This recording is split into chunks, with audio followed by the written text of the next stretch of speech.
নমস্কার বন্ধুরা, আমার রান্নাঘরে আপনাদের সবাইকে স্বাগত জানাই। সিদ্ধিদাতা গণেশের প্রিয় মোদক আজকে বানাবো। ওনার খুবই প্রিয় মিষ্টি আর খুব সহজেই বানাবো। আজকে পনির দিয়ে বানাবো আমি। তো এখানে 200 গ্রাম পনির নিয়ে নিয়েছি আর এবারে এতে গ্রেট করে নিয়েছি এই সাইডটা দিয়ে। এই দিকটা দিয়ে করবো না, মোটা মোটা বেরোবে, তো খুব সুন্দর গ্রেট হবে এটা দিয়ে। আমি একটু দেখিয়ে দেবো।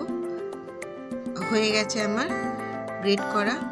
এই যে দেখুন, একটু কাছ থেকে দেখিয়ে দিই কত সুন্দর গ্রেট করা হয়েছে। আপনারা কিন্তু মিক্সিতে দিয়ে গ্রেট করে নিতে পারেন, একইভাবে সুন্দরভাবে হবে।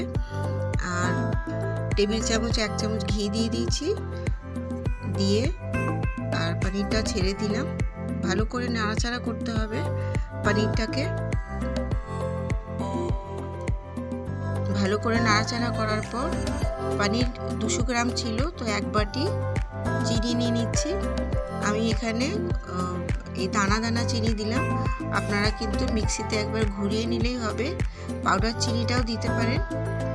তো ভালো করে মিশে গেছে চিনিটা। এবার 1 বাটি মতন, এখানে 1 বাটি মানে মাপটা হচ্ছে 1 কাপ মতন হবে, গুঁড়ো দুধ দিয়ে দিলাম।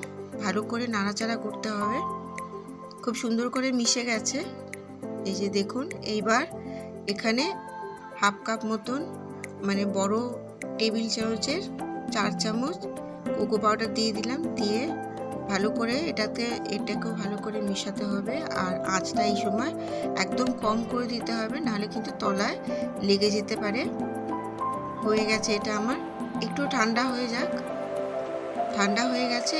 এবার আমি ডোটাকে ভালো করে মেখে নিতে হবে আমায়। ভালো করে মেখে নিয়েছি। এবার এই মোল্ডটার মধ্যে, মোদকের মোল্ডটার মধ্যে অল্প একটুখানি ঘি লাগিয়ে দিচ্ছি। আপনারা বাটারও লাগাতে পারেন। আর এবার অল্প অল্প করে মোদকের মিশ্রণটা এইভাবে দিতে হবে, চেপে চেপে। দুদিকে এরকমভাবে চেপে চেপে দিতে হবে। দিয়ে এইভাবে একটু চেপে বন্ধ করলেই হয়ে যাবে। আর এক্সট্রা যেটা, সেটা এভাবে নিয়ে নিতে হবে। আমার হয়ে গেছে একটা মোদক। এই যে দেখুন কত সুন্দর হয়েছে। আমি আর একটা দেখিয়ে দিই আপনাদের সুবিধার জন্য। ওই একইভাবে একটু ঘি লাগিয়ে নিচ্ছি। আর ঘি বা বাটার লাগিয়ে নেবেন, খুব সহজেই মোদকটা বেরিয়ে আসে। আর বন্ধুরা, আপনাদের যদি এই পনিরের মোদক ভালো লাগে থাকে তাহলে আমাকে একটা লাইক দিয়ে দেবেন আর কমেন্ট করে জানাবেন কেমন লাগলো আপনাদের পনিরের মোদক। নতুন বন্ধু হয়ে থাকলে আমার চ্যানেলকে সাবস্ক্রাইব করে দেবেন। দেখুন এটাও হয়ে গেছে। আমি চেপে চেপে দিয়ে দিলাম, পুরোটা হয়ে গেছে। এবার এটাও খুব সহজেই বেরিয়ে আসে। দেখুন কত সুন্দর হয়েছে।